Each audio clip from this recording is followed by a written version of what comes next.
उपाध्यक्ष महोदय, वित्त मंत्री को देश की आर्थिक स्थिति और निर्धनता के संबंध में जितनी जानकारी प्राप्त होती है उतनी किसी अन्य मंत्री को संभव नहीं होती।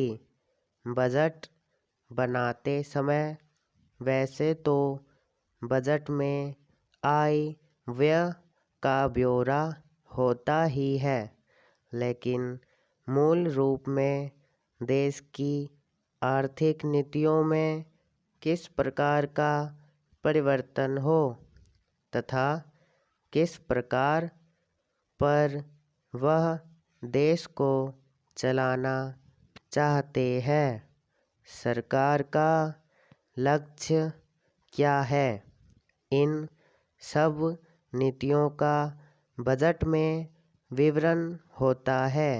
हमारे वित्त मंत्री चाहे जिस पद पर भी रहे हो, चाहे वे मुख्यमंत्री रहे हों या केंद्रीय सरकार में रहे हो, उन्होंने शानदार काम किया।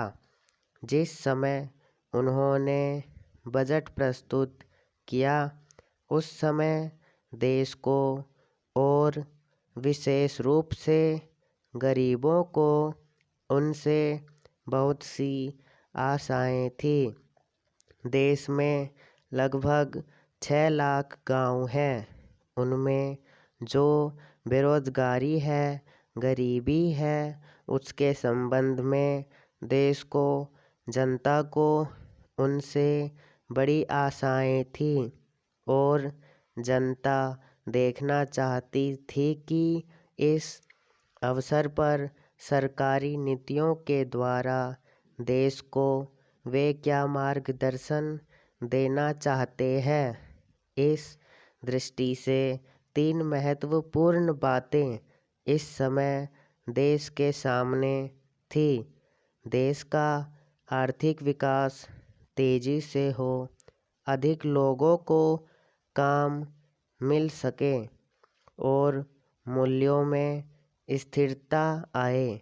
जहाँ तक इन 3 उद्देश्यों का संबंध है, हमने देखा कि उस ओर कुछ प्रयत्न हुए हैं। विशेष रूप से गरीबी हटाओ के संबंध में इस देश में जो चर्चा चल रही है, इस बजट में कुछ सीमा तक उसका उल्लेख मिलता है, क्योंकि जितने भी प्रत्यक्ष कर लगे हैं वे ज़्यादातर धनी लोगों पर और विशेष रूप से शहर के लोगों पर लगाए गए हैं। इस तरह से जो इस प्रकार की आर्थिक असमानता हमारे देश में चल रही है, उसको दूर करने का प्रयत्न अवश्य किया गया है।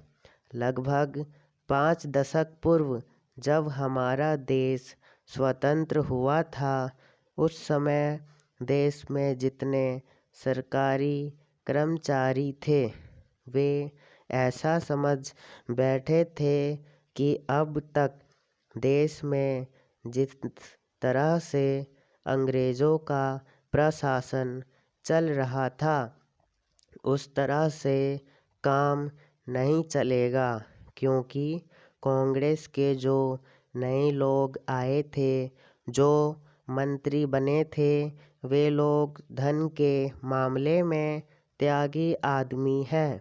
धन से उनको मोह नहीं है, लेकिन बाद में उन्होंने देखा कि हमारे मंत्री लोग भी उसी तरह से शानदार जीवन पसंद करने लग गए हैं जिस तरह से अंग्रेज करते थे।